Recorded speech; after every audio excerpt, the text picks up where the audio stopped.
Allô, j'espère que tu vas bien et bonne année 2024. J'espère que tu as bien démarré dans la joie, l'enthousiasme. Moi, je vais très bien par la grâce de Dieu. Et bienvenue une fois de plus sur la chaîne Tempête de Salut. Tu peux t'abonner et liker. Je vais partager un verset biblique avec toi. C'est dans le livre de Romains 8 au verset 28. La Bible dit ceci, écoute très bien. Nous savons du reste que toute chose concourt au bien de ceux qui aiment Dieu, de ceux qui sont appelés selon son dessein. De ceux qui sont appelés selon ton dessein. Laisse-moi te dire que Dieu t'a appelé. Dieu t'a amené dans sa présence.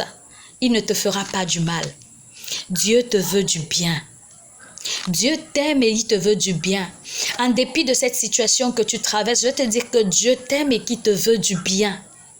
Parce que quand on nous donne cette parole, pendant qu'on est dans des difficultés, on a souvent tendance à se dire, mais pourquoi jusque-là? Seigneur, est-ce que le Seigneur m'aime avec cette situation difficile? Parfois, nous sommes en pleurs. Parfois, ça ne va pas. Mais on se demande, est-ce que Dieu nous voit? Oui, Dieu te voit. Dieu connaît tous les gestes que tu poses quotidiennement. Dieu voit ta vie au quotidien. Dieu sait qui tu es. Dieu sait comment tu t'appelles. Dieu sait de quoi tu es fait. Il sait pourquoi tu traverses cette situation. Il y a une raison pour laquelle tu es dans cette situation. Et laisse-moi te dire, cette situation n'est pas éternelle. Elle ne va pas perdurer. Il y aura un jour où Dieu va créer le déclic et tu vas sourire. Parce que la Bible dit dans Jérémie 29, je crois verset 11, que je connais les projets que j'ai formés sur toi. Projets de paix et non de malheur. Dieu ne t'a pas appelé pour te faire du mal. Si tu es enfant de Dieu et que tu es en train de souffrir, laisse-moi te dire que Dieu ne t'a pas appelé pour te faire du mal. Dieu t'a appelé pour te faire du bien. Dieu veut faire du bien à ta vie et à tes générations futures. Parce qu'avec Dieu, il ne s'agit pas seulement du présent. Dieu voit plus loin. Tes enfants bénéficieront de ta vie de foi.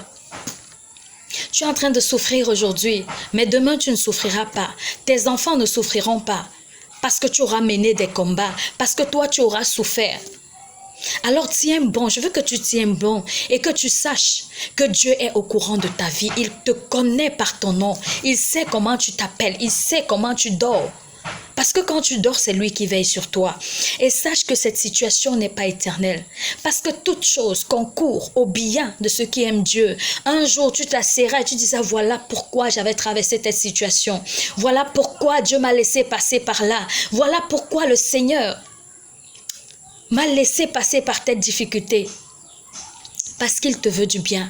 Parce qu'il veut que tu sois un homme accompli. Parce qu'il veut que tu sois une femme accomplie.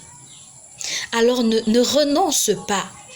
Ne renonce pas à prier. Continue de prier. Ne lâche pas dans la prière. C'est le moment de prier. Mets tes genoux au sol et crie au Seigneur. Et il t'écoutera. Parce qu'il est plus proche de soi quand tu souffres. Sois béni. Sois béni. Surtout sois fortifié. Que le sang de Jésus vienne te fortifier. Je prie que le sang de Jésus-Christ vienne t'enlever la tristesse et te donner la joie. Je prie que cette parole trouve écho favorable dans ton cœur et que tu te lèves, toi qui n'avais plus de force. Lève-toi et avance. Sois béni et demeure béni au nom de Jésus. Shalom.